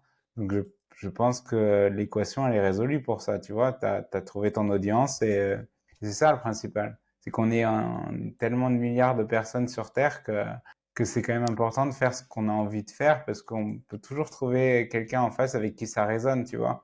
Et que si t'étais pas là, bah, les personnes qui ont le temps et qui veulent prendre le temps, comme toi, eh ben, elles seraient malheureuses parce qu'elles trouveraient pas forcément de contenu qui leur corresponde, tu vois. Donc c'est vraiment bien. puis je me dis voilà, le temps donnera raison ou tort, j'en sais rien, on va dire à mes engagements, de me dire voilà, moi je pense qu'il faut prendre le temps. Puis bah, si je me suis trompé, c'est pas grave, bah, je me serais trompé, mais tu vois, ça fait partie de ce que je disais, bah, c'est un événement, c'est pas un échec, c'est comme ça, je l'ai assumé, il n'y a pas de problème, c'est un choix que j'ai fait. Mais je pense quand même plus que oui, il y arrivera de toute façon un jour, parce que je le vois plutôt comme ça, où bah, on arrivera à saturation et on reviendra, je vois les choses comme étant cycliques. C'est-à-dire comme on a de plus en plus de gens qui reviennent à ce qui se faisait dans l'ancien temps sur certaines choses, on a eu par exemple ça avec la musique, on a eu ça avec les méthodes de travail, on a eu ça avec l'alimentation aussi, on est en train de revenir à des choses qu'on faisait plutôt à l'époque, le fait que pareil avant on voulait par exemple absolument, je sais pas moi, partir en ville, puis là il y a de plus en plus de gens qui veulent revenir plutôt à la campagne, enfin il y a des tendances en fait pas qui s'inversent mais juste cycliques. Tout C'est-à-dire est qu'on a des tendances qui se construisent et puis finalement les gens après coup se disent ah, c'était pas si mal quand même ça avant, où on prenait peut-être plus le temps de vivre. Et que oui, on a la course à l'argent, on a la course peut-être pour certains à la popularité, à la notoriété, on voudrait plein de likes sur sa page Instagram. Et puis bah, t'arrives un jour, t'arrives à 40 ans pour certains, peut-être plus, et puis tu te dis, bah en fait, oui, mais est-ce que je suis heureux? Est-ce que je suis arrivé là où je voulais avec tout ça? Non, alors que pour certains, il y a des gens, ils vivent dans la rue, et ces gens-là sont les premiers à te dire qu'ils sont, et tu sais pas comment, ces gens sont heureux. Ils arrivent à être heureux dans leurs conditions. Tu te dis, merde, il y a quelque chose qui va pas, quoi. Et tu reconstruis tout ça, ça fait réfléchir sur pas mal de choses. Et c'est pour ça que concernant le temps, je pense qu'il arrivera à un moment donné où, avec tout ce qui se passe, l'IA, etc., que ce soit de l'informatique ou pas d'ailleurs, bah, les gens en auront marre en fait que ça aille trop vite. Parce qu'au bout d'un moment, bah, le temps il ira plus vite que nous. Et quand on ne suivra plus le temps qui va trop vite, bah, il faudra bien qu'on freine, voilà, qu'on mette le pied sur le frein. Et je me dis qu'à ce moment-là, les gens diront, ça fait du bien de prendre le temps, enfin. Ça fait du bien de s'arrêter, de faire une pause. Ça fait du bien d'arrêter de courir. Ça fait du bien d'arrêter de se dépêcher pour faire les choses, de se dépêcher de faire les courses, de se dépêcher de faire un projet, de dire, il faut que ce soit rendu ça dans la demi-heure, il faut que ce rapport il soit fait dans 3 jours. Non, prenez le temps, parce que c'est vrai qu'on est dans cette tendance de, il faut produire de plus en plus vite, parce que ça fait de plus en plus d'argent, parce que c'est important.